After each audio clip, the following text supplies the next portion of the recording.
I still remember the exact moment everything changed, the exact second when the galaxy realized we had made a catastrophic, irreversible mistake. My name is Vorath Kelm, and I was the tactical oversight commander for the Thexian Dominion when we declared war on humanity. Yeah, I know what you are thinking. How is that whole extinct species thing working out for you, Vorath? Well, I am getting to that part. Trust me, you need to understand how we got here before you can appreciate the sheer pants-soiling terror of what came after. Let me paint you a picture, but not with fancy words or flowery nonsense. Just the cold, hard facts that will make your blood run ice cold. Humanity had been part of the Galactic Council for exactly 43 standard cycles when we decided to test them. 43 cycles of watching these strange bipeds smile, negotiate, compromise, and play nice with every other species in known space. They traded fairly. They shared technology. They even laughed at our jokes. The terrible, terrible ones that made no sense because of translation errors. They laughed anyway. We thought we understood them. We thought they were soft. Oh, how spectacularly, monumentally wrong we were. The Thexian Dominion controlled 17 star systems. We had conquered 12 of them through military force over the course of 2,000 cycles. We were not exactly pushovers. Our war fleet consisted of over 3,000 vessels, each one capable of glassing a planet in under 6 rotations. We had fought the Krell swarms. We had crushed the Morgathi rebellion, and we had brought the Yulthen Confederacy to its knees. Humanity had 12 colonies. 12. Their fleet numbered maybe 800 ships, most of them commercial or exploration vessels, hastily retrofitted with weapons that looked like they had been designed by enthusiastic children with access to welding equipment. They had been in space for less than 200 of their years. Aw, babies. Absolute infants playing at being a spacefaring civilization. The math seemed simple, you see, overwhelmingly simple.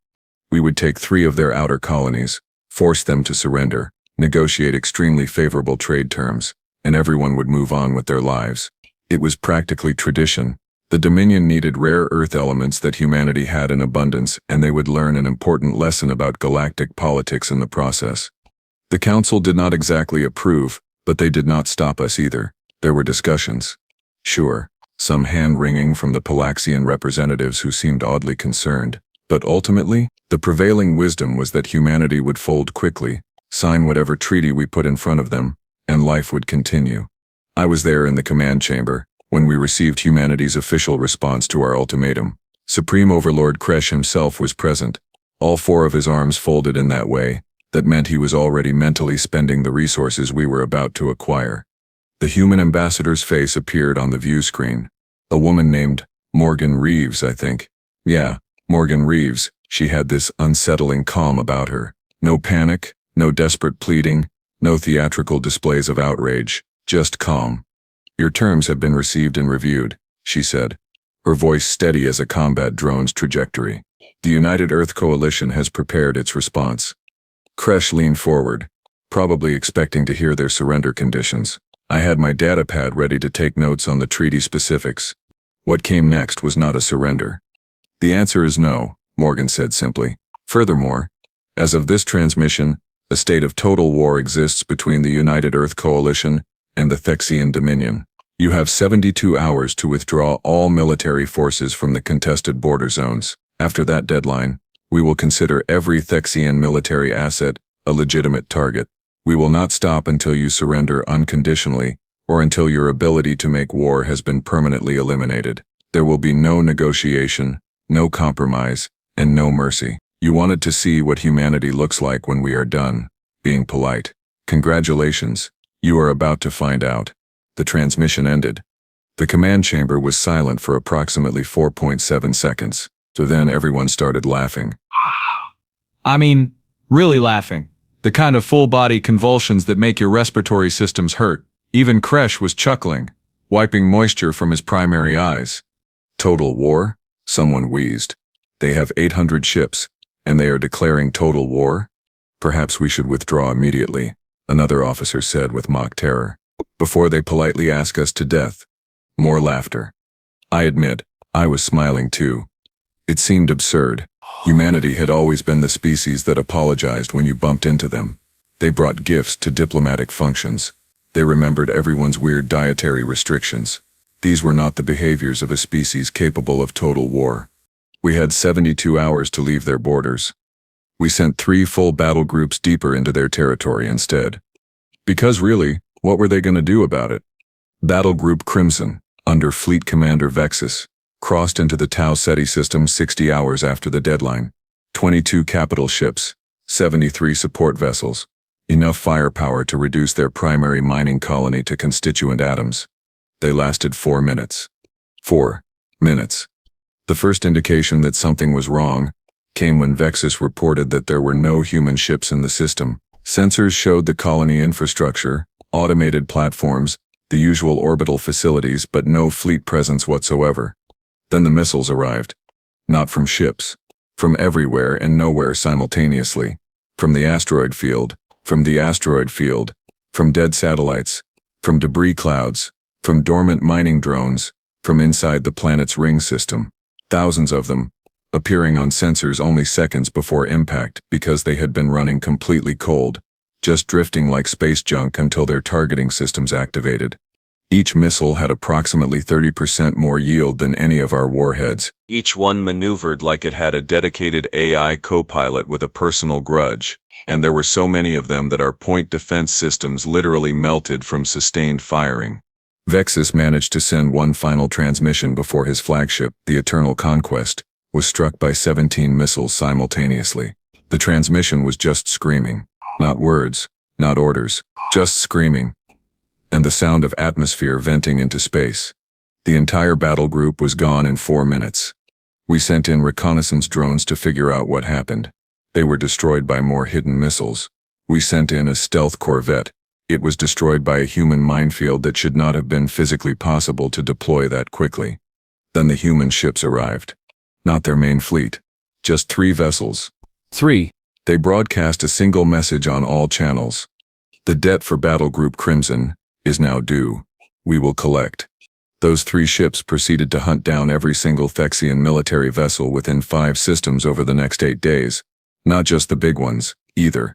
Patrol craft, supply runners, observation posts, communication relays, everything. They moved like nothing we had ever encountered, making jumps that should have required calculation times of hours in mere minutes. Their weapons fire was so precise it was like they could see the future. On day 9, all 3 ships vanished. We thought maybe they had withdrawn, but that humanity had made their point, and would now negotiate.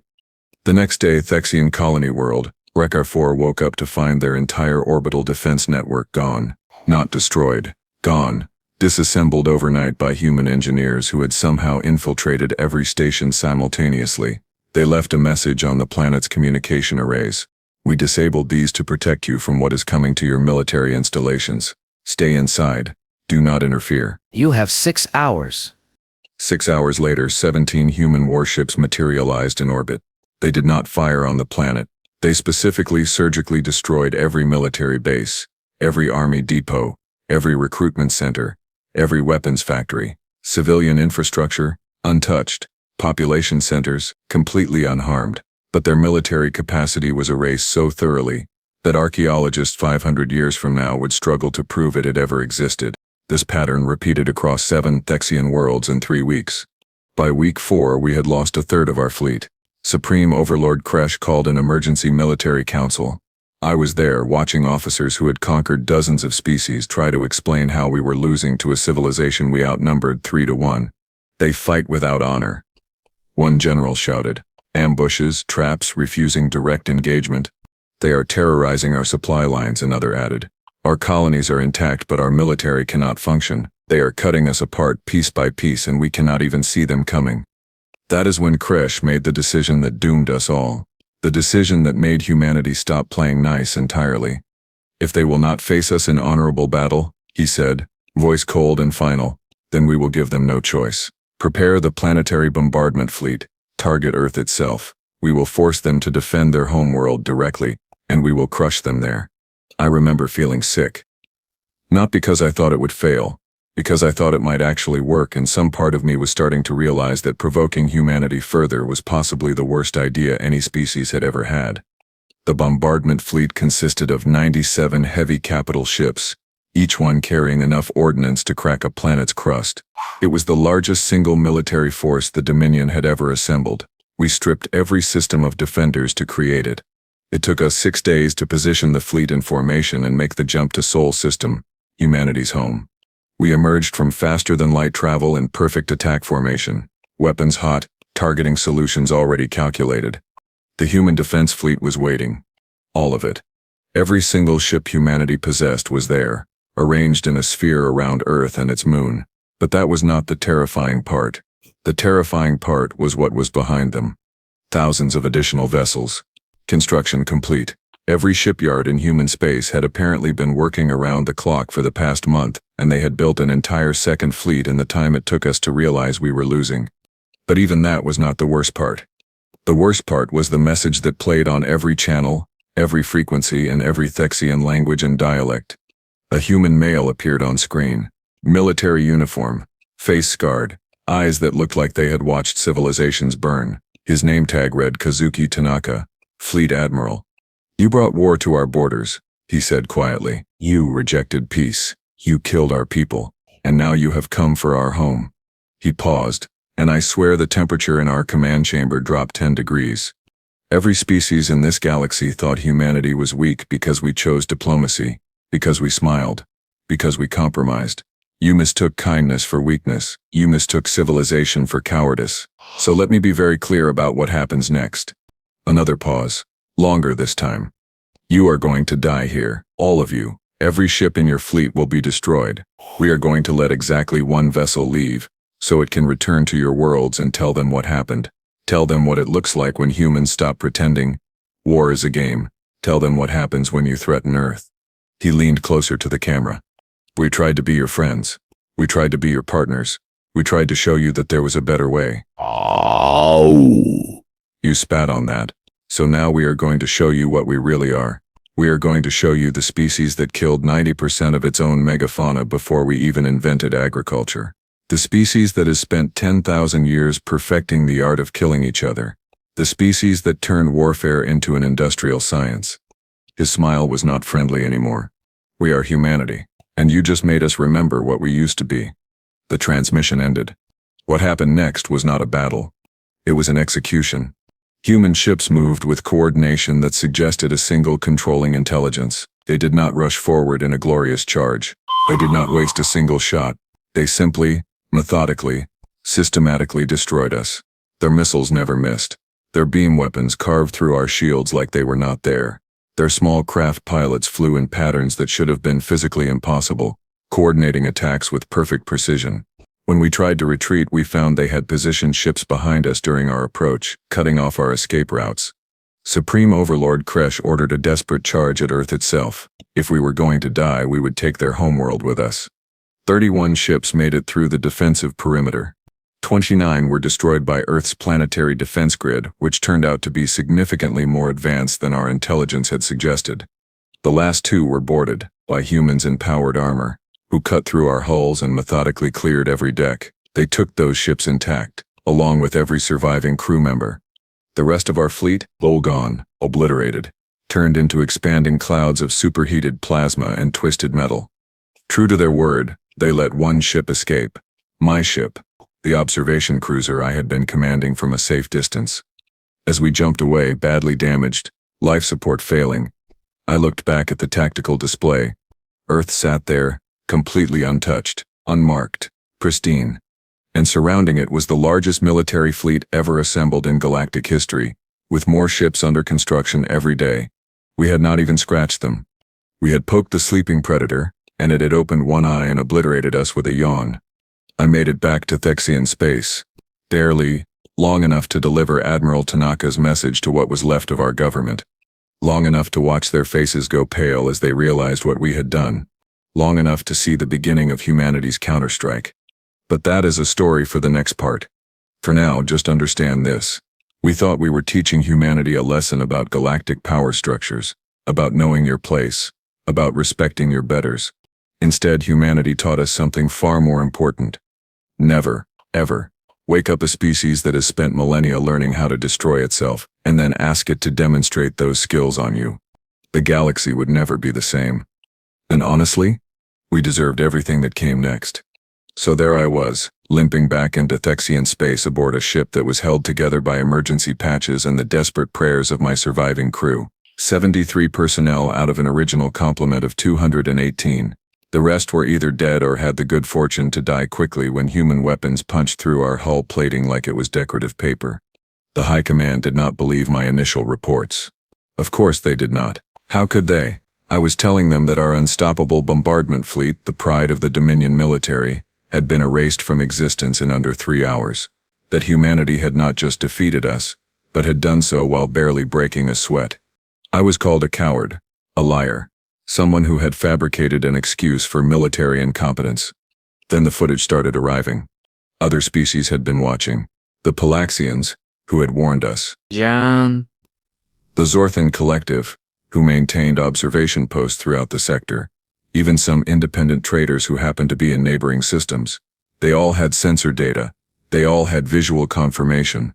The recordings showed our fleet dying, not fighting valiantly and losing, not making a heroic last stand, just dying, systematically and efficiently, like livestock being processed in an industrial facility. That was when the panic started. The Dominion Council convened an emergency session. Every remaining military commander, every planetary governor, every bureaucrat who had ever held authority was summoned to the capital world of Thexia Prime.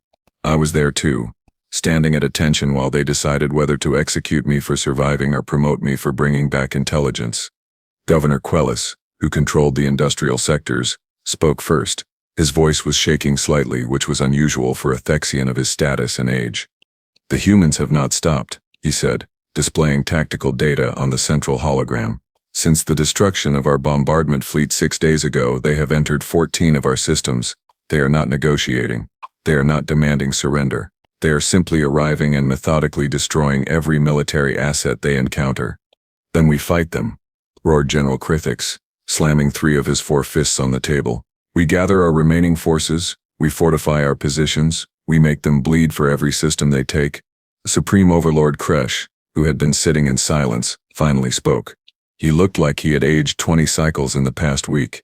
His scales had lost their vibrant coloring and his eyes were hollow. With what forces, exactly? He asked quietly. We committed everything to the Earth assault. Everything. Our fleet is scattered, demoralized and outnumbered. The humans are producing warships faster than we can count them. Their industrial capacity is beyond anything our intelligence predicted. Then we sue for peace. Someone shouted from the back of the chamber. We negotiate terms, pay reparations, whatever they want. Kresh actually laughed at that.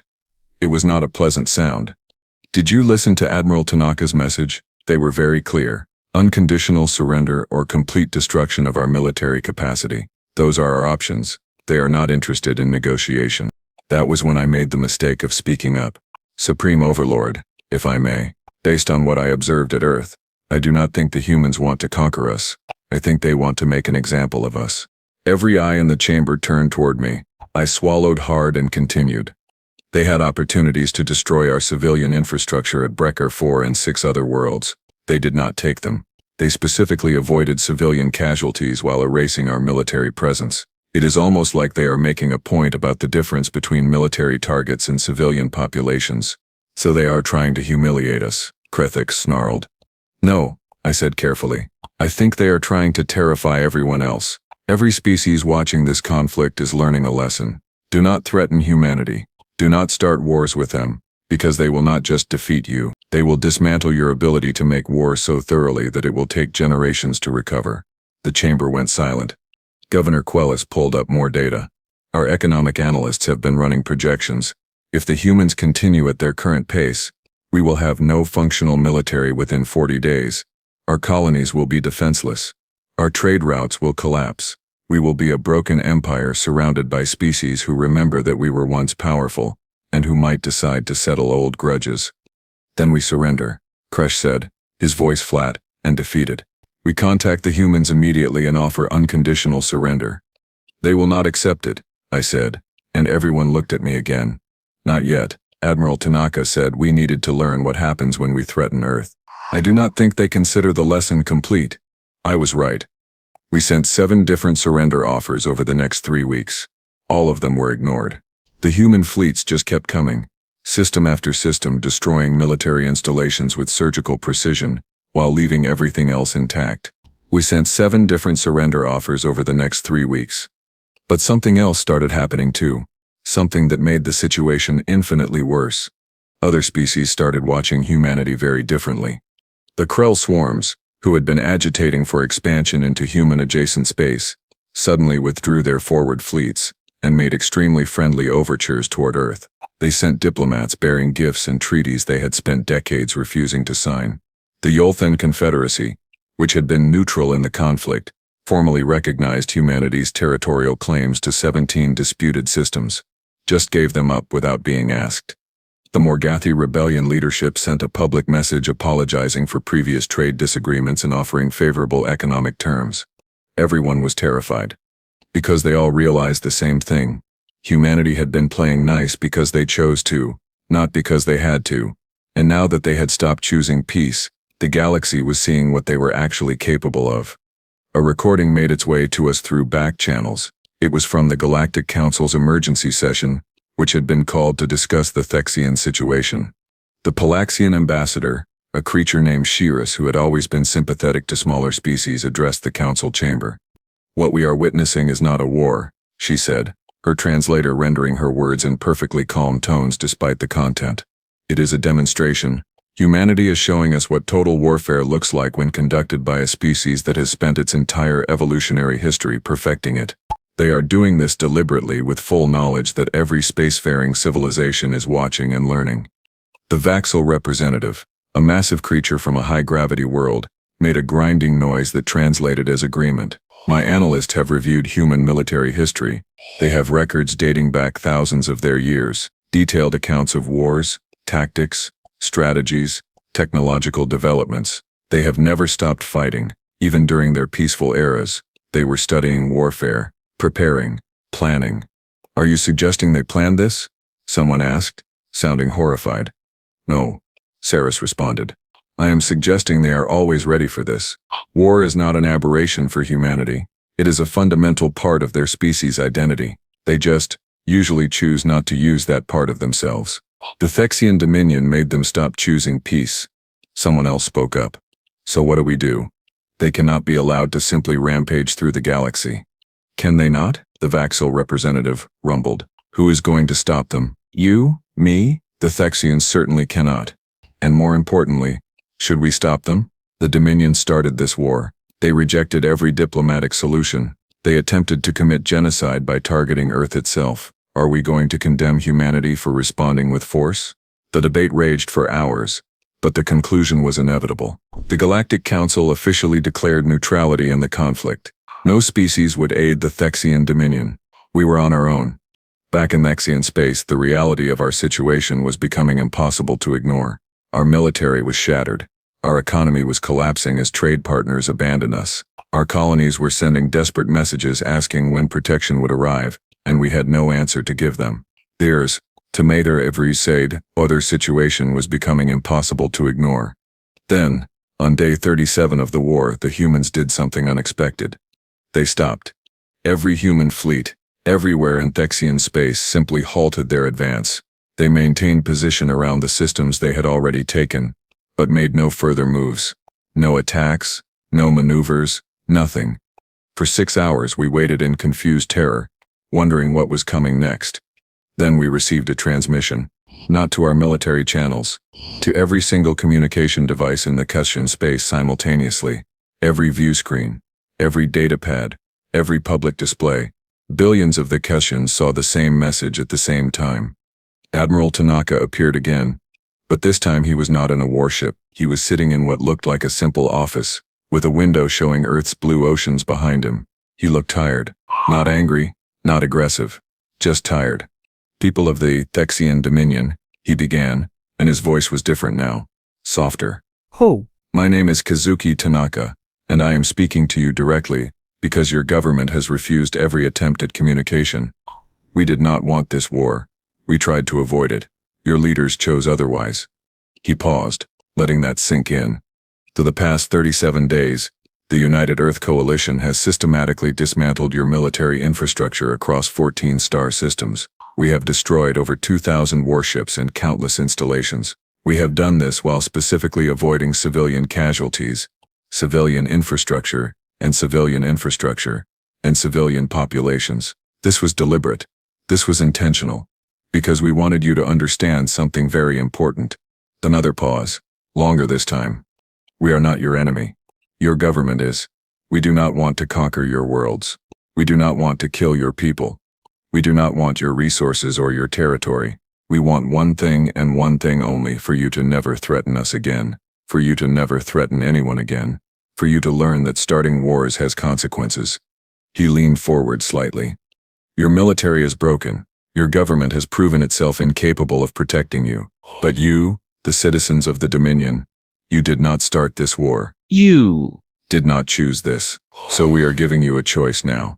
The governments of your individual worlds can surrender separately. They can accept our terms, which include permanent demilitarization and oversight. They can choose peace and prosperity over loyalty to a central government that led you into disaster. He pulled up a document that appeared on every screen.